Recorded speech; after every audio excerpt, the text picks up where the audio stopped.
Bismillahirrahmanirrahim. Assalamu alaikum and welcome to Newsroom. I'm your host Khalid. But today is the 28th of January 2025. These are the stories that we'll try to understand during the course of our show. We'll begin, ladies and gentlemen, with the State Bank of Pakistan's sixth straight policy cut and of course how it is going to lead to further economic recovery. There has been a huge statement that has come out from the State Bank of Pakistan yesterday when they further cut the basis points by 100, and of course now the current rate is 12%. The fact is also that a lot of people in the business market were expecting a much steeper cut, but of course it seems as if the State Bank of Pakistan is moving forward with a cautious policy. We'll be asking different aspects and modalities of this new cut and what it will lead to, and we'll add some more economic related questions to that as well in our first segment. Our second story, ladies and gentlemen, concerns the Afghan interim government of the Afghan Taliban and the issue that has very recently been raised, that an issue that we have also raised many a times in the past, and that concerns the humanitarian situation as far as the Afghan people are concerned, and that is again highlighted by the World Food Programme's head, who says that 1/3 of Afghanistan's population is in acute hunger. And what is being attributed to this is the fact that many countries are slowly and steadily reducing their aid for Afghanistan because of its non-acceptance of the policies concerning women and others human rights issues. Why is the Afghan Taliban government pursuing such a policy that is leading to a humanitarian solution such as what has been highlighted by the World Food Programme? We'll be highlighting that in its various aspects in our second story. Our third story is the Kaya Youth Summit that has formally begun in Islamabad today. This Commonwealth Asia Youth Alliance Summit brings together youth leaders and ministers from different countries to discuss youth empowerment, education and skills development.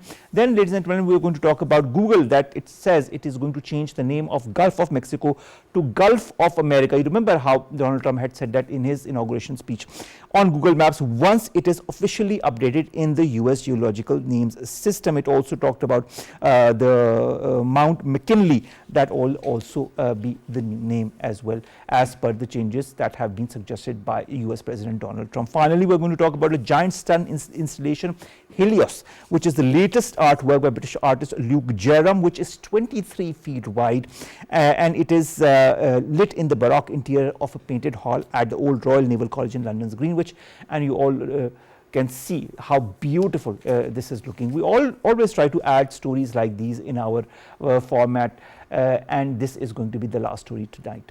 Let's begin with today's show and let's talk about the State Bank of Pakistan. Its sixth straight policy cut when it met for the first session of the year 2025. Analysts expecting a cut of 100 basis points or more. A lot of us talking about more, but the cut has been that of 100 basis points. Last time the cut had been that of 200 basis points. This is of course a sixth consecutive cut since June 2024, when the rate stood at 22% and now it stands at 12%. We've been joined by two guests in the studios. Let me introduce them to you one by one. On my very right is Zartasha Inayat. She's a research economist at Prime. Zartasha, thank you very much to have joined us. Our second guest is Naeem Siddiqui, who is a political analyst. Naeem Saab, thank you very much to have joined us as well. I'll begin with you, Zartasha. The State Bank of Pakistan's Monetary Policy Committee meets and reduces the key policy rate by 100 basis points. There were a lot of expectations, it would be 150, 200, some were talking about 300. Didn't happen. But our Prime Minister welcomes this reduction. It says it will help boost investors' confidence in the country's economy. He also hopes that it will pave the way for increase in investment in our country. He also talked about how inflation will continue to decrease in the coming months as well. What's your comment on this rate cut? Thank you, Omar, for inviting me on the show. So this policy rate cut was expected because it was increased at first place to bring the inflation down.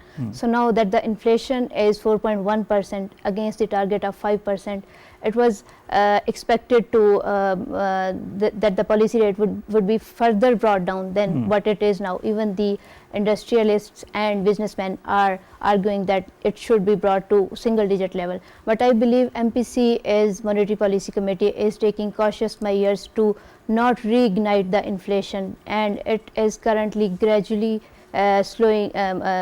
lowering the policy rate so that it can boost the economic activity by reducing borrowing pressures, meanwhile not increasing the inflationary pressure on the consumers and the businesses. All right, Naeem sir, I'd like to understand, is the Monetary Policy Committee of the State Bank of Pakistan being cautious in its in the way it is decreasing its policy rate or the decreasing the interest rate, because the market was buzzing with the a much steeper decrease, but it did not happen. In fact, it was even lower than the last time. Why the cautious attitude in your point of view? It's a very warm welcome by the business community and the industry that the government has lowered the rate by further 100 basis point. Actually, the business community was expecting that it should go into the single digit. But as you said, the government is very cautious because it's a counter effect of this is that inflation can increase. So they have to control the inflation as well, which we have brought it down like from 39% to 4%. So this is a big achievement. But at the same time, we have to see that economy should not heat up.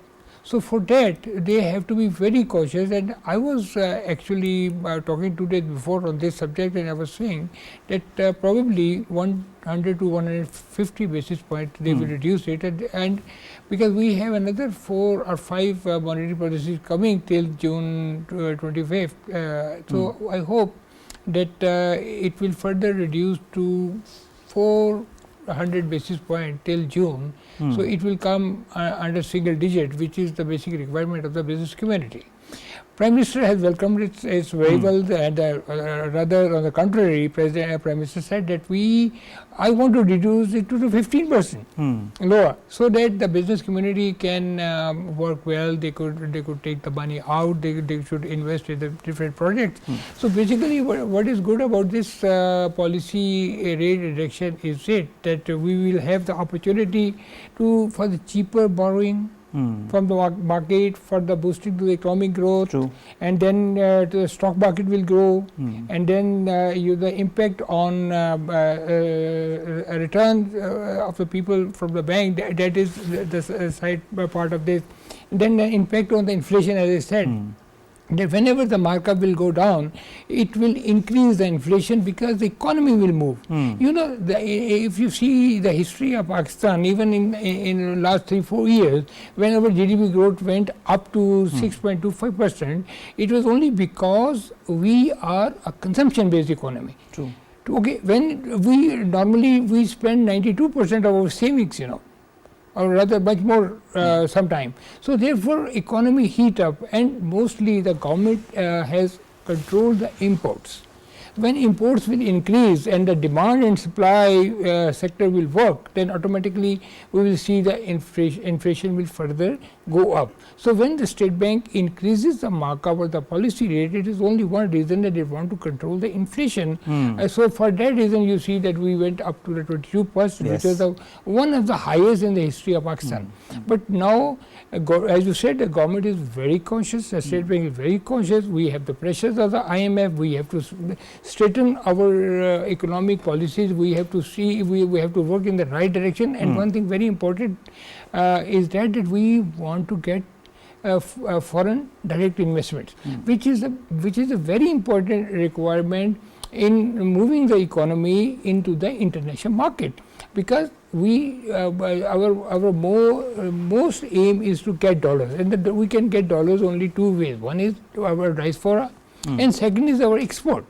And for our export, when this markup will further go down, definitely you will see some pressure on the rupee as well, and then maybe you will become more competitive in the international market, and your export may go better in that regard. So that's very interesting point that you've pointed out. And the one very important, the positive side is that we will have a bigger debt servicing relief, and the government is the most beneficiary of this, because government has kept over 9,800 billion rupees for the debt servicing, which government has already saved 1,300, and I think by the end of this year we will be 1,500 All right. plus minus. All right. Let's hope it gets even more than that. Zartasha, the MPC, you know, at the same time talks about this decrease in inflation that you've talked about, 4.1% that was in December. They say this trend is because of moderate domestic demand conditions, supportive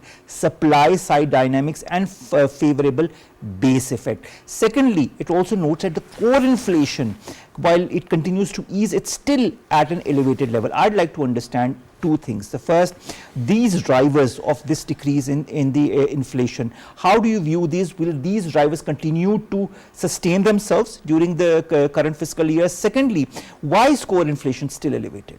So the reasons you have mentioned are definitely attributed to the lower inflation rate, and including the increased production levels and improved supply chains.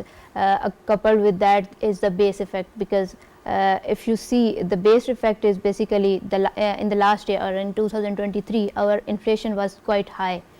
But if we compare it to the 2024, so the inflation has gone down. Comparing 2023's inflation to 2024's inflation basically creates the base effect, which makes the 2024's inflation appear lower, right?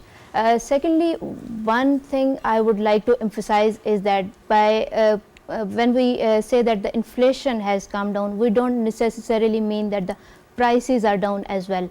We just mean that the rate at which prices were increasing before has brought down from, let's say, 40% to now 4%, right? So in 2023, the inflation was 19% per annum, or in 2024 it's 9% per annum.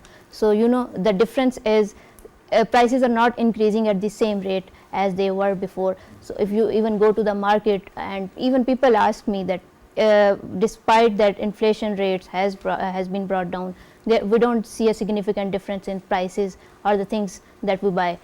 So what I answer them is that those things are not going to be more expensive as they were. Like if you are going to buy a commodity and it was increasing from, let's say, 5% to 10%, now its price will increase from 2 to 3%. So that's how that's what we mean essentially when we say inflation has been brought down. All right. The MPC also talks about high frequency indicators, Naseem, there to show gradual improvement in the economic activity. What are these high frequency indicators? If you could tell our audience also, what will be the modalities around the support mechanism to bolster economic activity in Pakistan? Well, this is very interesting, and this is the requirement of the day as well, that how we can increase the growth of our economic activities. You see, our micro indicators are getting better, and when you talk about the core inflation, core inflation reduces or go down only because of some other reason as well, the demand decrease. All right. When the demand decreases, the core inflation reduces, because core inflation mostly depends upon the common things, like we go for the sugar, we go to wheat, we go to vegetable, we go to oil. So on the basis of these things, it is being indicated. Then we have the other economic inflation as well. But end of the day, this inflation can be controlled. How it can be controlled? It can be controlled by a good supply chain management, that the government and the consumer, they participate in a campaign in a way that when you buy and supply the things according to your need. When you will go into the dead area, automatically your inflation will remain in the limits, because when there is any extra need, extra demand and any heat in the economy, automatically you will see the first thing will jump will be the inflation. So the government, as they have brought it very wisely and very technically, I think State Bank has done a wonderful job, but now is the time that we need to get the benefit out of it. You see what will happen now, your real estate industry will grow, and with real estate industry you have about 70 different allied industries which are involved, and they are mostly on the import basis. So when the people will start investing in money, because now there is no point of keeping the money in the bank, the other impact will be on the stock exchange. you will see the people will take out the money and will invest in the stock, because always the investor want to go into the alternate arrangements of the investment to make money.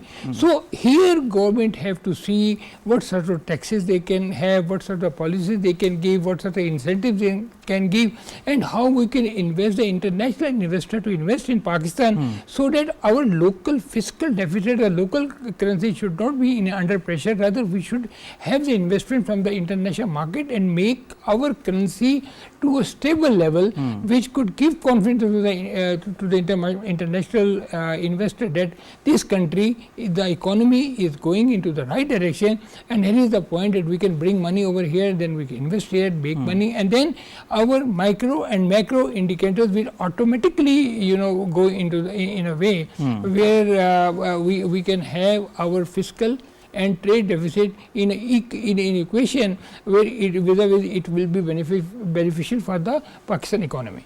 All right, that's interesting. Zartasha, I'd like to also understand, between the last policy cut and this policy cut, the MPC talks about different factors that have gone in favor of our economy. They talk about the first quarter fiscal year 2025, where the GDP growth was slightly lower than the expectations of the MPC. Then they talk about the current account deficit that Naeem Sahib has also pointed out, that remained in surplus in December. They talk about the tax revenues that have remained below target in fiscal year 2025, global oil prices, heightened volatility, and global economic policy environment more uncertain, which prompts banks to have a more cautious approach. And I think maybe that is why also the MPC had a cautious approach as far as this decision is concerned. This is why they also say the cautious monetary policy stance is needed to ensure price stability. Then they also say that the real policy rate also need to be remain adequately positive so that it remains within the 5 to 7% limit. Would you like to add to that? Do you feel these are decisions that have been adequately taken? Do you feel that the different indicators that I've just pointed out, the 5 indicators, are sufficient, or more needs to be done in certain sectors? Given that our economy is import dependent, when we reduce the borrowing cost, there definitely will be increased in raw material imports. When those raw materials are imported, the prices will go up of the final products as well.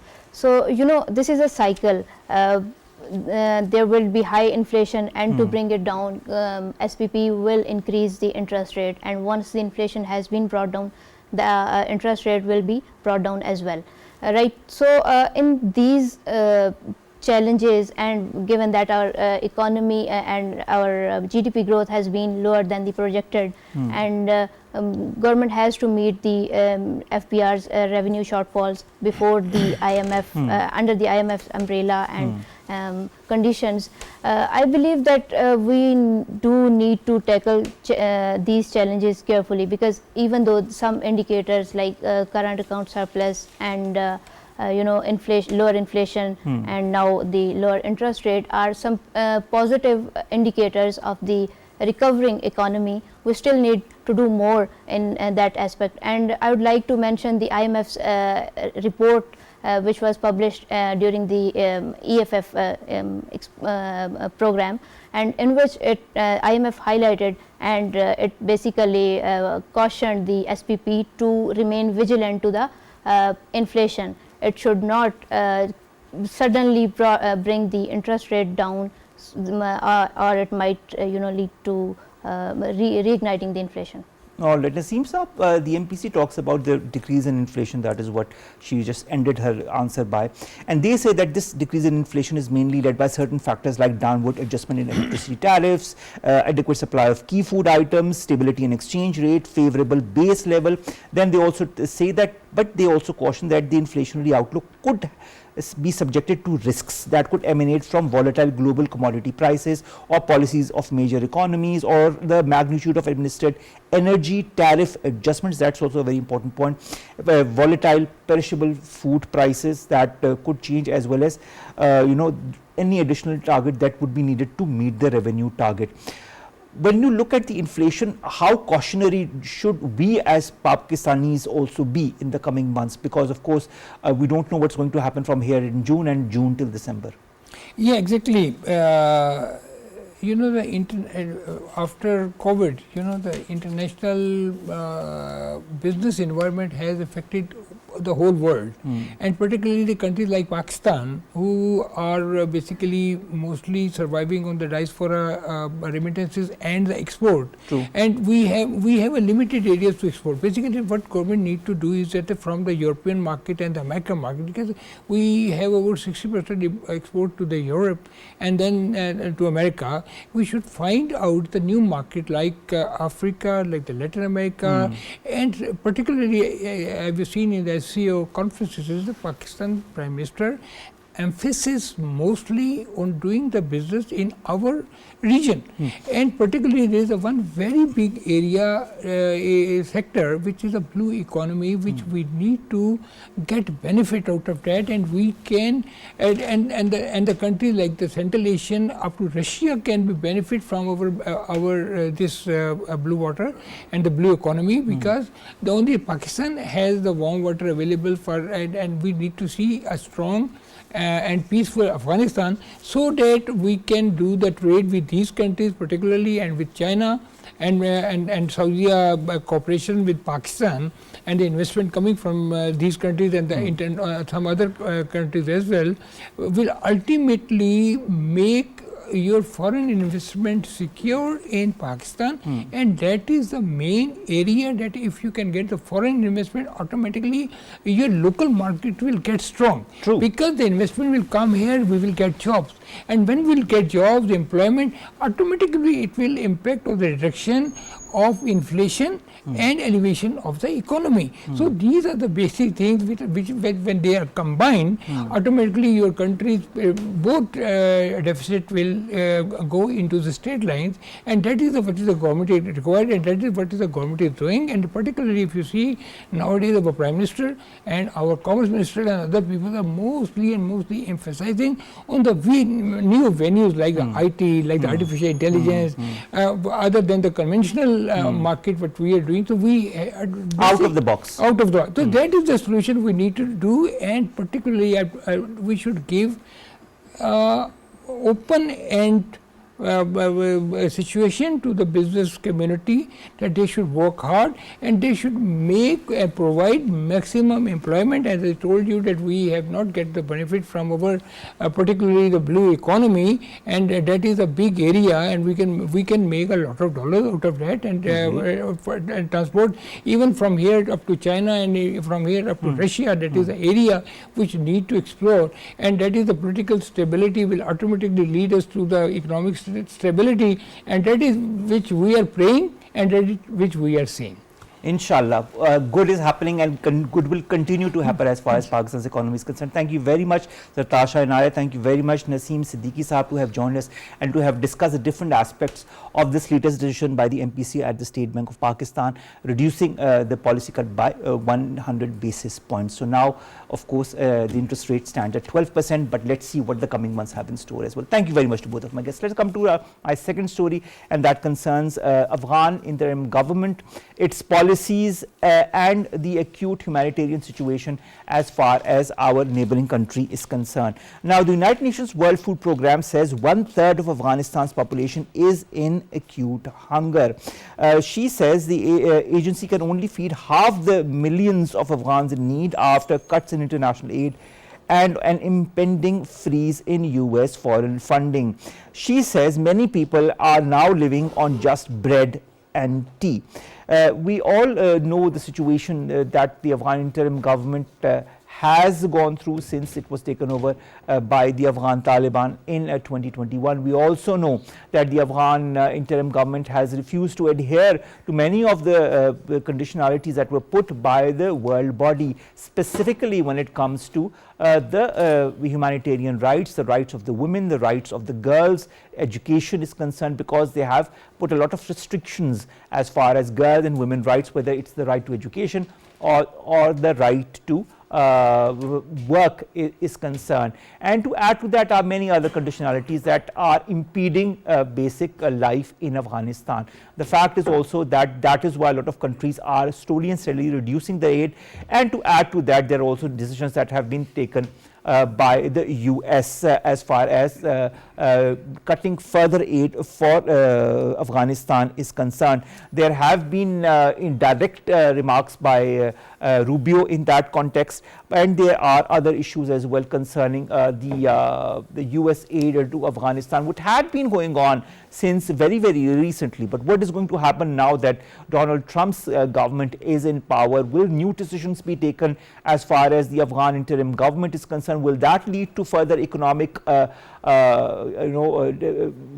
situations in Afghanistan, specifically when it comes to that of the women and the children and the men as well, because of the lack of food and water? We've been joined by Nasir Ali Khan Saab. He's a former ambassador right here in the studios. Nasir Saab, thank you very much to have joined us. Nasir Saab, the WFP, the United Nations World Food Programme, talks about 1/3 of Afghanistan's population that is in acute hunger. They also say that most are living on just bread and tea, and they say that this is because of a reduction in international aid, because of the non-adherence, of course, of many of the conditionalities that were put on by the body. That is why they are not even diplomatically recognized. Why has the Afghan interim government, in your point of view, not understood the gravity of the situation? Well, to start with, you see, the Americans fund almost 40% of the World Food Programme, and overall by this time there is a 60% reduction in the funding of the WFP. Now they say that a 1% reduction can affect about 400,000 people.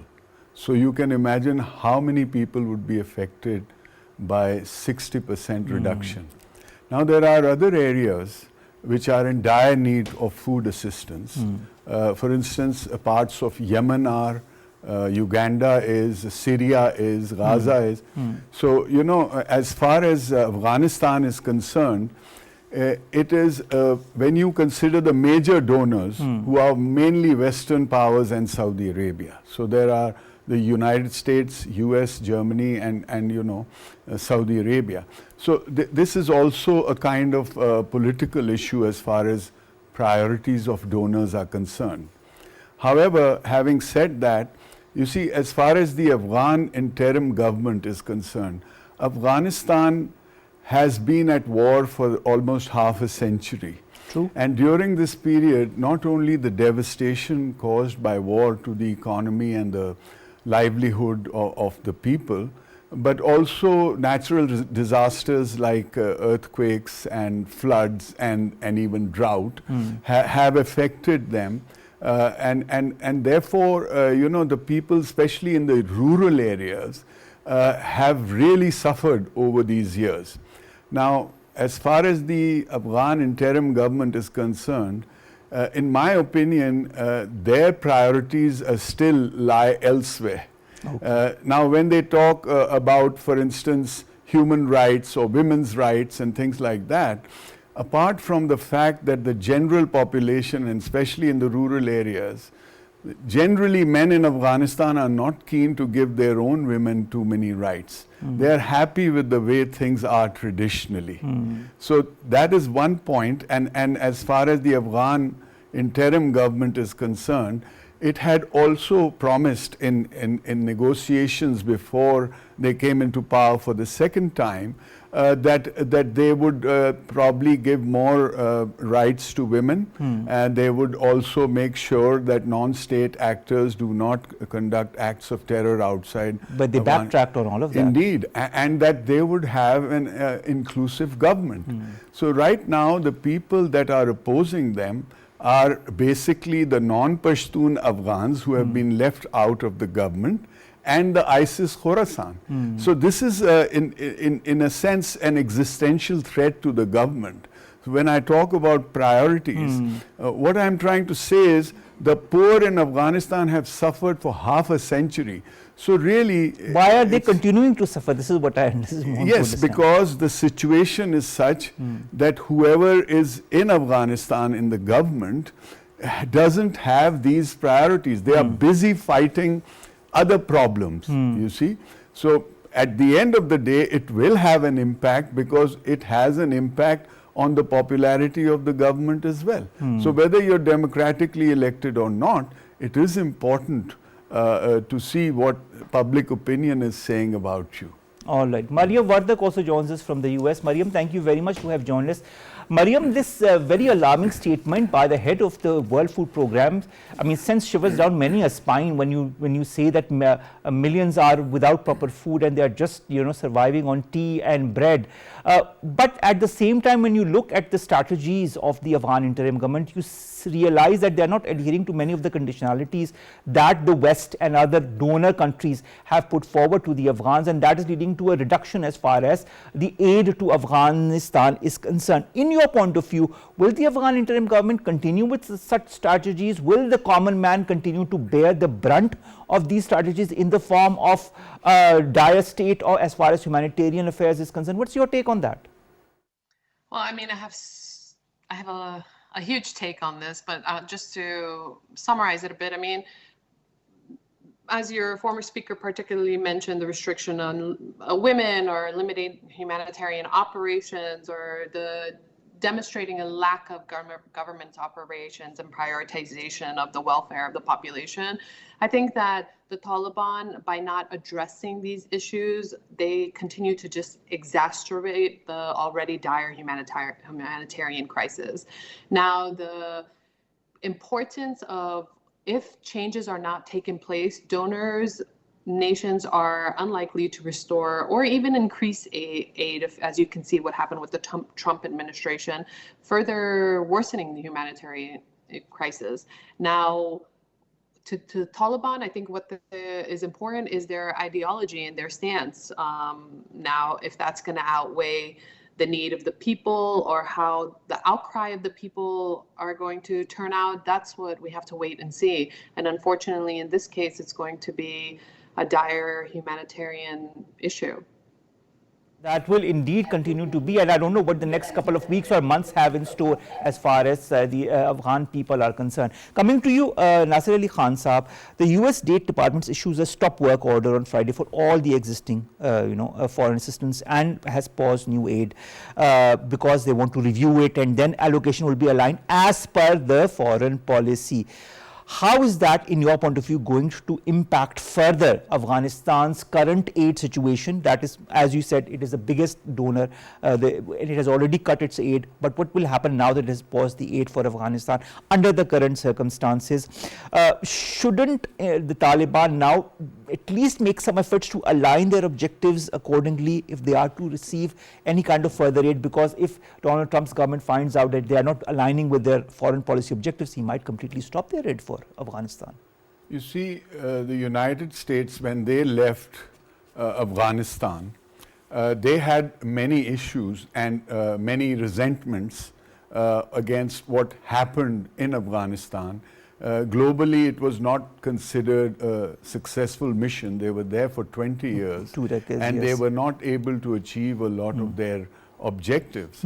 So basically, it wasn't the United States that was directly assisting Afghanistan. There were agencies, NGOs, who were indeed funded by the United States that were helping Afghanistan. Agencies like the World Food Programme and of course WHO. So, you know, as far as the Trump government, or in fact Mr. Trump, President Trump is concerned. Well, he has even backtracked from WHO, if I'm not wrong. Exactly. His actions are often very transactional. And often one feels that they were impulsive. Later on, you would see the effects of this. Now, the fact that the United States would like to project its power globally, international assistance plays a very big part. As it is, considering the United States economy, all the money that the US spends on US aid and funding all the UN agencies is negligible compared to what ought to be the case if you look at the size of the economy and the amount of money, for instance, that they would spend on defense.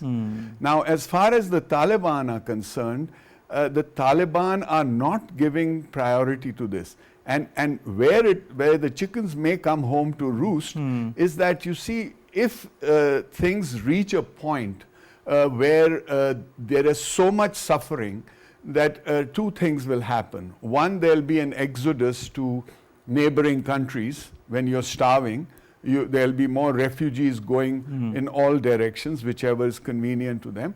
And secondly, people who are deprived often look for other leadership to alternatives to help them. So organizations such as the ISIS Khorasan will get more people perhaps to recruit to their cause, which will then impact the AIG, the Afghan interim government, very seriously. So it's going to be an indirect effect, and it may need more pain before they realize that they really need to do something about it. But as far as, having said all this, the reasoning behind a lack of assistance from Western nations who are in a sense responsible and ought to be assisting these people, because it wasn't the fault of the ordinary Afghans what happened in Afghanistan. Okay, so when you say it is their responsibility in that sense, the excuse you hear is that because of women's rights and because of human rights, we are not willing to accept.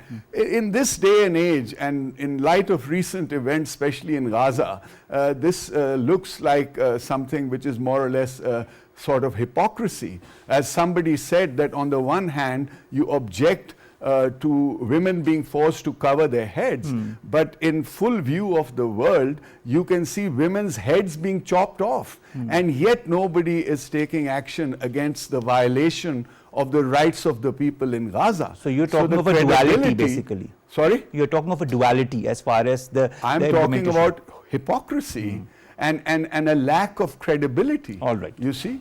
Understood. Mariam, my next question has two parts, so I'm beginning with the first part.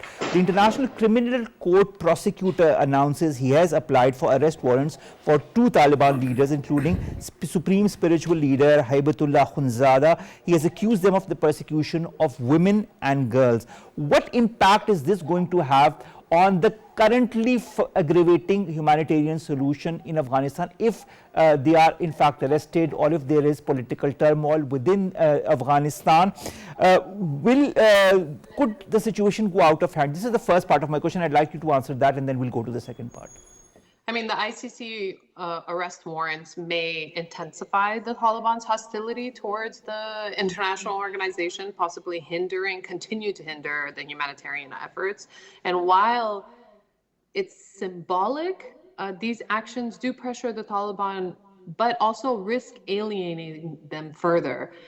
You have to really take into consideration that the Taliban, all they really do have right now is their image, and continuing to harm their image is possibly continuing to push them into a corner which they are happy to be in, as they have been in the past 30 some years.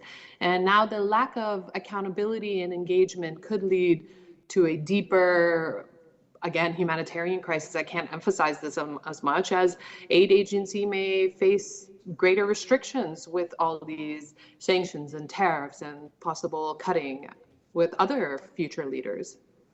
All right. Also, Mariam, the second part of my question concerns the US and the recent tweet by Marco Rubio, who talks about American hostages that are continuing to be held. 2 have been released, but he says that more are present there. If this is true, he says, and I quote, "We will have to immediately place a very big bounty on their top leaders, maybe even bigger than the one we had on Osama bin Laden." How does this aggravate this already volatile situation? Well, on the ground in Afghanistan, I think the Osama bin Laden comment was not taken as seriously, because it did take the United States a very long, extensive period to actually identify his location and come out with the execution process. And secondly, I think that the United States, especially Rubio, when his stance was not to pull out of the country, and now he is so aggressive towards it, they, just like people are not taking the Taliban as seriously when they are communicating such messages, I think Rubio is also at the risk of this. And I think empty threats should not be accepted, especially in the beginning of a new administration as powerful as the United States. And we have to be extra sensitive when communicating, only if we want to make sure that the Taliban are obliging to international rules and regulations. As we've noticed, they do not adhere to threats. I mean, the United States was the one who pulled out of Afghanistan because they were just, too exhausted to continue the fight that they initially started there. But the fact is that 2 more American hostages are currently present under the custody of the Taliban, and that is what led to this message or this tweet by Rubio. So let's see, maybe there is a give and take situation somehow, some kind of a negotiated process will go on for the release of these 2 in exchange for others, and that will lead to maybe a less aggravated or a less volatile situation. Let's see, that is all I can say. Coming to you, Nasir Saab, this remark that I just talked about with Mariam had a reaction from Suhail Shaheen, who is the Taliban's ambassador to Qatar, and he says, in the face of pressure and aggression, the jihad of the Afghan nation in recent decades is a lesson that everybody needs to learn from. What kind of message that indicate to the Americans, and what happens now that this tit for tat is going on? Will it simmer down? Will something else happen? Will there, will it reach boiling point? What do you foresee? Well, first of all, you see, as far as the US is concerned, this region overall is not as important as the Asia Pacific pivot or the issues in the Middle East and in Ukraine. Okay. So people like us, we cherry pick whatever sound bites come from there. So we are talking about one of the things that Marco Rubio said, and there was a reply. In my opinion, it's rhetoric from both sides. And as far as my judgment is concerned, the US is not going to come back into Afghanistan because of these hostages. However, this problem will continue as the Afghan Taliban will consider these hostages as leverage in an emergency. But other than that, I don't think that there's anything besides just verbal to and fro between 2 adversaries. All right.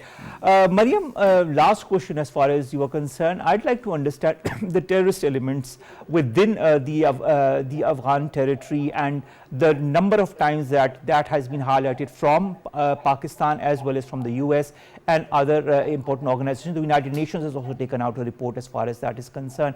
What happens? I would like to understand what is the policy of the Afghan interim government vis-a-vis such terrorist outfits, because it is so many things together that are endangering the safety of the common man within Afghanistan. What's your take on that? I think that there's no clear indication of any policy of the Taliban and the Taliban's historical ties to groups like the TTP or any other, or the fact that the Taliban themselves are deteriorating and kind of moving to other organizations such as ISIS. I mean, their dependence on these networks for operational support make it difficult for them to pretty much act decisively, identifying certain policies. And I think their reluctance stems from ideological alignment and mutual interests. Such as using these groups as leverage in situations such as hostages or other negotiation tactics. But also we have to take into consideration that the Taliban are not the direct communicators in this case. You have other mediators that have a much more stronger influence, such as Qatar. All right. Thank you so very much, Mariam, to have joined us and to have given us your point of view. That was really required as far as an external point of view is concerned.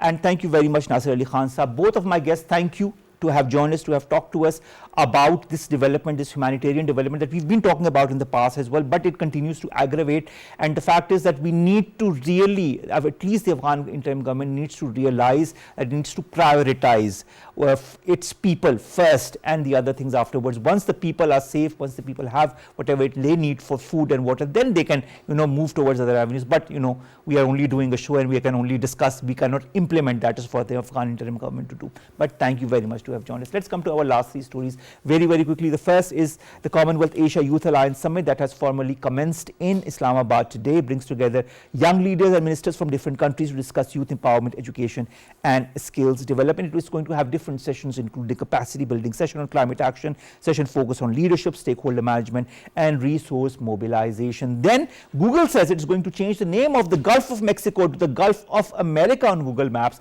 once this is officially updated in the US geological or geographic names system.